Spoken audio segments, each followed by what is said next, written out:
paggamit ko ng barley, nagumaling yung mata ko kasi namaga yun. Malaking pagkamaga nun.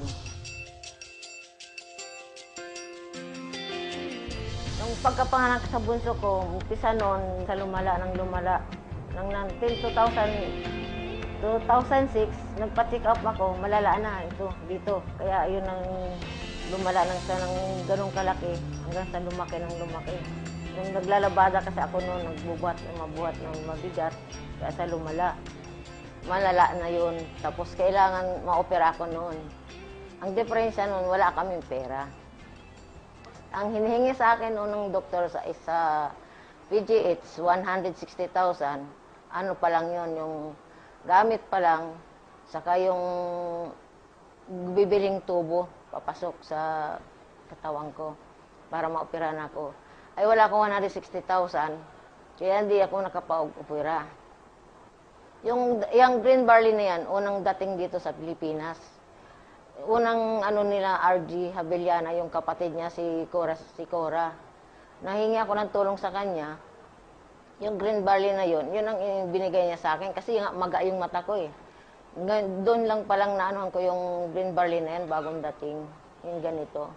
Tapos sabi niya sa akin nga, magpa-picture muna tayo ate para paghingi tayo ng tulong sa Malacanang. Para matulungan tayo. Kasi kung walang picture, walang magbibigay sa atin ng tulong.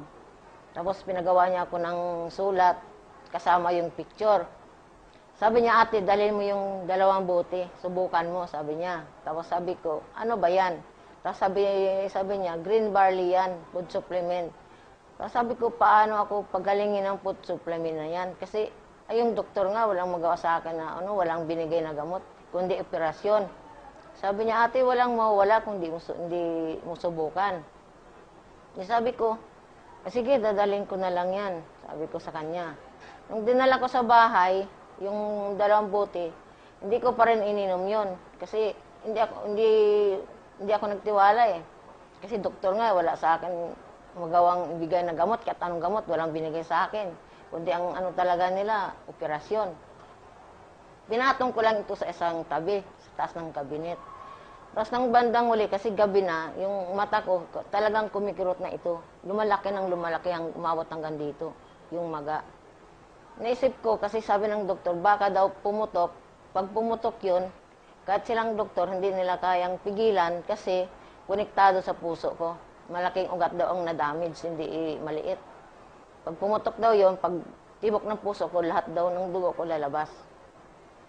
Nisip ko noon kasi, sabi ko, bakit hating gabi na, hindi na ako makakatulog eh. Kasi kumikirot ulo ko, hirap akong huminga. Tapos yung dito ko, pag tumibok yung puso ko, tumitibok dito, parang hinihiwa. Umahapdi na yung ng mata ko. Ang ginawa ko ngayon, tinimpla ko ito, isang bote, tapos uminom ako ng isang takip. Tapos nang pagkainom ko ng isang takip, nakatulog ako. Kinabukasan ulit, uminom ako ulit, ng isang takip ulit. Tapos hanggang sa naubos ko isang bote, pagkaramdam ko, umimpis yung maga ng mata ko, ng mukha ko, ito. Impis siya, lumiit-liit na konti. Tapos hanggang sa inom pa ako ng isang bote, naisip ko, bakit inunti-unti ko pa, bote pa siguro, damihan ko na, baka mas mabilis mo, wala. Ginawa ko, kilahati ng ininom ko. Ginahati ko yung isang bote. Pagkaubos ko ng isang kalahati, talagang lumimpis na yung pagkamaga niya. Salamat din sa tulong mo, pati kay Sir Espiritu, nagpasalamat ako, sabi ko. Siguro kung wala yung green barley, wala ako ngayon sa harapan nyo hanggang sa ngayon. Ang katawan ko ngayon, tinan mo, malusog ako, malakas, at wala na akong problema sa sarili, sa sakit ko. Ayan. Ito, kaya kikita nyo, sabi nyo, parang duling. Kasi dito yun yung bukol. Ang laki niyan, hanggang dito na yan. Ito, takip na yan. Hindi ako inoperahan. Talagang hindi. Tanungin niyo sa PGH, hindi na ako bumalik ng PGH. Bumalik lang ko isang beses, pina-examine ulit. Sabi niya nga sa akin, sa hospital doon sa PGH, yung mga doktor doon, lahat, 5 doktor sila, doktor sa puso, sa utak, sa ugat, saka sa mata. Sabi niya, anong ginawa niyo, misis? Dinala ko ito. Dok, ito lang ininom ko. Wala akong ininom na iba, wala akong binigay na gamot sa akin. Ito lang, green barley. Kinuha nila ito. Ano bang mayroon dito? Sabi ko, food supplement. Oh, sige, sabi, magaling pala yan, sabi niya. Di maraming nang gumagamit yan. Sabi ko, opo, sabi niya ganun. Yun lang, yung ano nila. Sabi, pagpatuloy nyo, ganun, iinumin nyo lagi. Sabi ko, yun na po ang ininom namin. Sabi ko,